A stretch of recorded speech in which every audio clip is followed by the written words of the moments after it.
നമസ്കാരം. സംസ്ഥാനത്തെ മുൻ ഉന്നത ഭരണ നേതൃത്വത്തെയും അതോടൊപ്പം തന്നെ അന്നത്തെ ഭരണ സംവിധാനങ്ങളെയും ഒക്കെ ഒരുപോലെ വിറപ്പിച്ചുകൊണ്ട് നയതന്ത്ര കള്ളക്കടത്ത് കേസിലെ പ്രധാന പ്രതിയായിട്ടുള്ള സ്വപ്ന സുരേഷ് മാധ്യമങ്ങൾക്ക് മുന്നിൽ നടത്തിയ പുതിയ തുറന്നു പറച്ചിലുകളൊക്കെ തന്നെ കേരള രാഷ്ട്രീയത്തിൽ വലിയ ഭൂകമ്പമാണ് സൃഷ്ടിച്ചിരിക്കുന്നത്.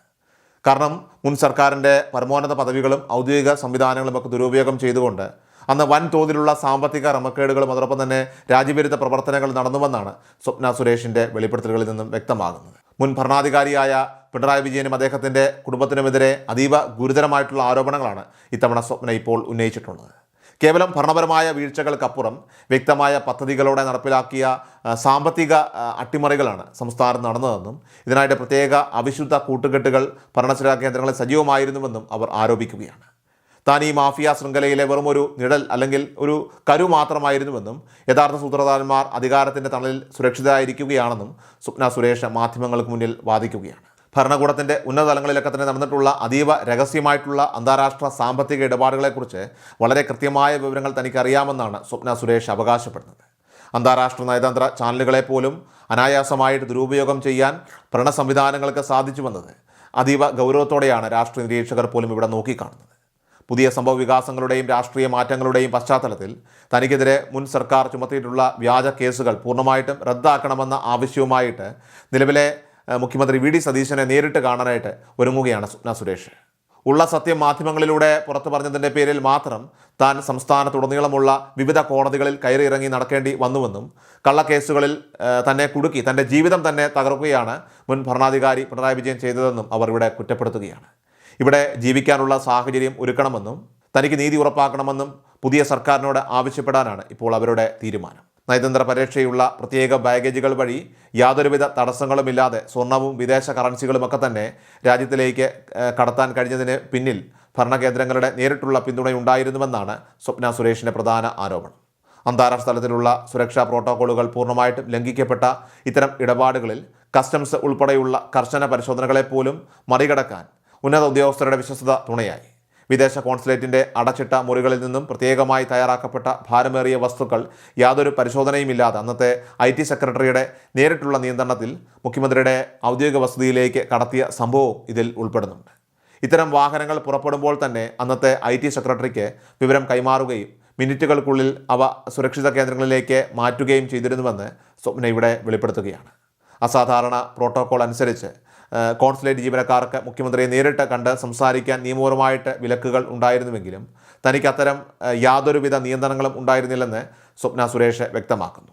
അന്നത്തെ മുഖ്യമന്ത്രിയുടെ കുടുംബാംഗത്തെ പോലെയാണ് താൻ അദ്ദേഹത്തിൻ്റെ ഔദ്യോഗിക വസതിയിൽ പെരുമാറിയിരുന്നതെന്നും എല്ലാ അവിശുദ്ധ ഇടപാടുകളും മുഖ്യമന്ത്രിയുടെ പൂർണ്ണമായിട്ടുള്ള അറിവോടും സമ്മതത്തോടും കൂടിയാണ് അന്ന് നടന്നതെന്നും സ്വപ്ന അടിവരയിടുകയാണ്. വിദേശ ഏജൻസികളുമായിട്ടും വൻകിട കമ്പനികളുമായും ഒപ്പിടുന്ന വിവിധ വികസന പദ്ധതികളുടെ പിന്നിലെല്ലാം തന്നെ കൃത്യമായ ശതമാനം കമ്മീഷൻ മുൻകൂട്ടി നിശ്ചയിച്ചിരുന്നതായിട്ടും സ്വപ്ന പറയുന്നു.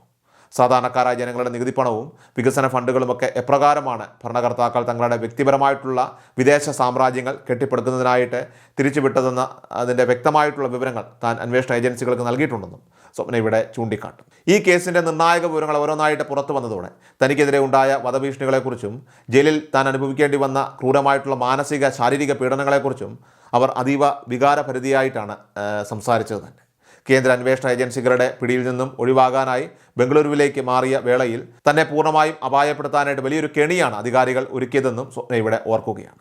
ആ അപകടം മുൻകൂട്ടി മനസ്സിലാക്കുകയും ഉടൻ തന്നെ കസ്റ്റംസ് ഉദ്യോഗസ്ഥരെ വിളിച്ച് വിവരം അറിയിക്കുകയുമായിരുന്നു താൻ. കസ്റ്റംസിൻ്റെ അടിയന്തര ഇടപെടൽ മാത്രമാണ് അന്ന് തൻ്റെ ജീവൻ തന്നെ നിലനിർത്തിയത്. അതില്ലായിരുന്നുവെങ്കിൽ ഒന്നുകിൽ തന്നെ ഒളിവിൽ പോയ ഒരു കള്ളക്കടത്തുകാരിയായിട്ട് ചിത്രീകരിക്കുമായിരുന്നു, അല്ലെങ്കിൽ ജയിലിനുള്ളിൽ ആത്മഹത്യ ചെയ്തതായോ ഹൃദയാഘാതം മൂലം മരണപ്പെട്ടതായിട്ടോ വരുത്തി തീർക്കുമായിരുന്നുവെന്നും അവർ ഭയത്തോടെ ഓർത്തെടുക്കുകയാണ്. ഭരണകൂടത്തിലെ ഉന്നതരെ നിയമ നടപടികളിൽ നിന്നും ജനരോഷത്തിൽ നിന്നുമൊക്കെ തന്നെ രക്ഷിക്കുന്നതിന് വേണ്ടിയാണ് തനിക്കെതിരെ വ്യാജ യോഗ്യതാ സർട്ടിഫിക്കറ്റ് കേസ് ഉൾപ്പെടെയുള്ള കള്ളക്കേസുകൾ കെട്ടിച്ചമച്ചതെന്നാണ് സ്വപ്ന സുരേഷിൻ്റെ മറ്റൊരു വിമർശനം. സ്പേസ് പാർക്കിലെ തൻ്റെ നിയമനം മുഖ്യമന്ത്രിയുടെയും IT സെക്രട്ടറിയുടെയും നേരിട്ടുള്ള താല്പര്യപ്രകാരവും സ്വാധീനം ഉപയോഗിച്ചാണ് അന്ന് നടന്നത് എന്നതിന് കൃത്യമായ തെളിവുകൾ തൻ്റെ പക്കലുണ്ട്. 5 സംസ്ഥാനങ്ങളുടെ ചുമതലയുള്ള സെക്രട്ടറി എന്ന നിലയിലുള്ള തൻ്റെ പ്രവർത്തന പരിചയം നേരിട്ടറിയാവുന്ന അവർക്ക് മുന്നിൽ താൻ വ്യാജ സർട്ടിഫിക്കറ്റ് നൽകി പറ്റിക്കേണ്ട യാതൊരു ആവശ്യവുമില്ലായിരുന്നു. അന്വേഷണ ഉദ്യോഗസ്ഥരുടെയും അന്നത്തെ ഭരണാധികാരികളുടെയും യഥാർത്ഥ ലക്ഷ്യം തന്നെ നിരന്തരമായിട്ട് പീഡിപ്പിച്ച് താൻ നൽകിയ 164 വകുപ്പ് പ്രകാരമുള്ള രഹസ്യമൊഴി പിൻവലിപ്പിക്കുക എന്നതായിരുന്നുവെന്നും അതിന് കടുത്ത ഭീഷണിയാണ് തനിക്ക് നേരിടേണ്ടി വന്നതെന്നും അവർ പറയുകയാണ്.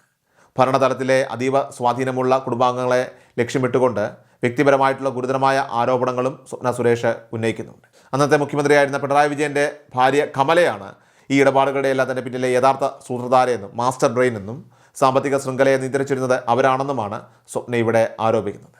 അന്നത്തെ ഭരണാധികാരി പലപ്പോഴും ഈ സംഘത്തിൻ്റെ തീരുമാനങ്ങൾ നടപ്പിലാക്കുന്ന ഒരു ഉപകരണം മാത്രമായി മാറുകയായിരുന്നു.